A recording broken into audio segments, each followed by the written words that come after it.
жасы қанша бар? Мен осы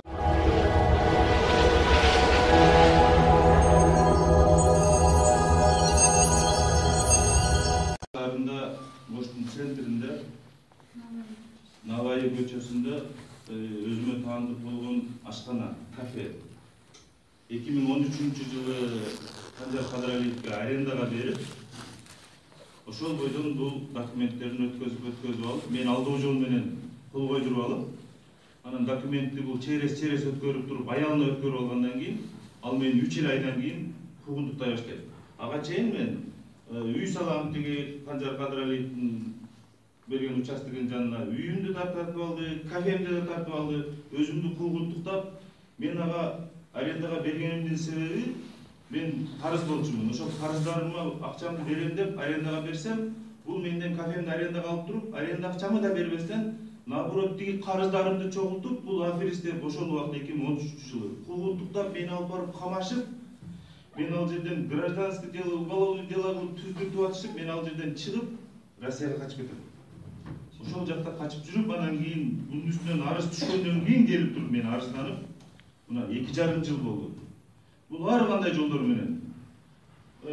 Погону жок соттор менен алып барып, түндө ар жака алып чыгып кетет, тияка алып чыгып кетет, бияка алып чыгып кетет.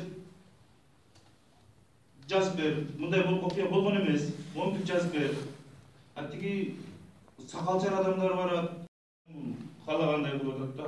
Өзү 5 арыздануучу бар, 5 потерпевший бар. Ушурда да камалбай атат. А бул 100 000 акча үчүн бирөөдөн карыз алуучу 43 күн түрмөдө отурду. Ал неге отурбайт? Ал неге камалбайт?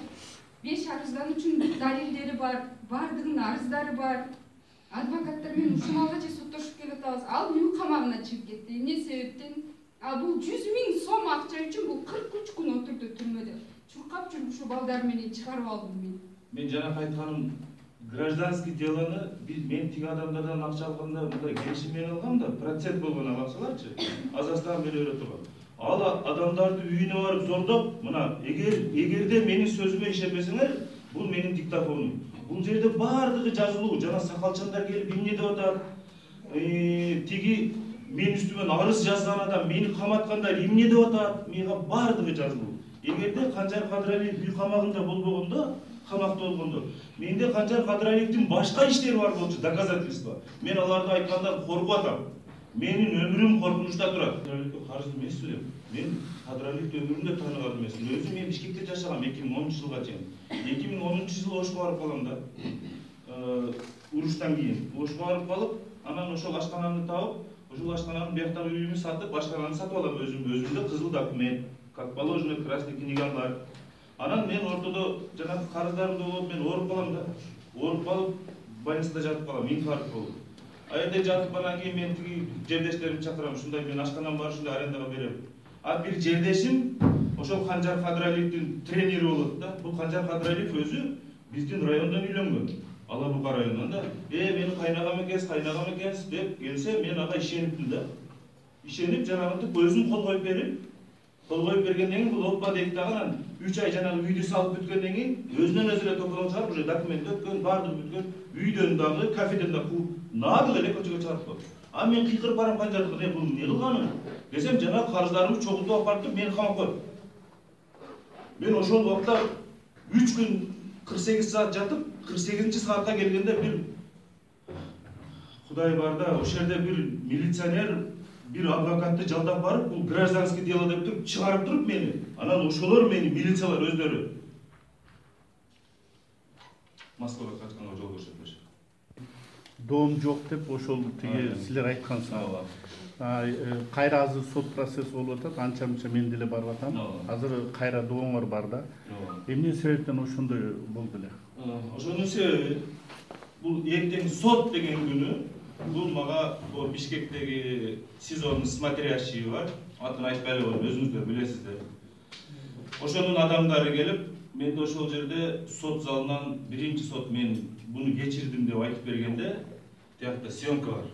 Мен артымды карасаңар, бир сакалчан бала отурат менин артымда.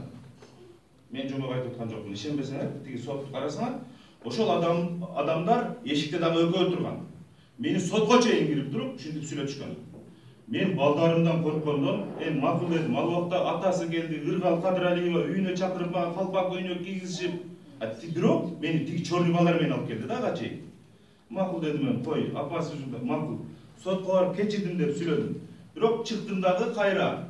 Мен эмне болгонум кайра генеральный прокуратурага арыз жазып туруп, кайра жокко чыгарып салдым. Ушул сиздин сурооңузга. Мени ачыктан ачык эле билет, что аркамдан тура турган эч ким жок.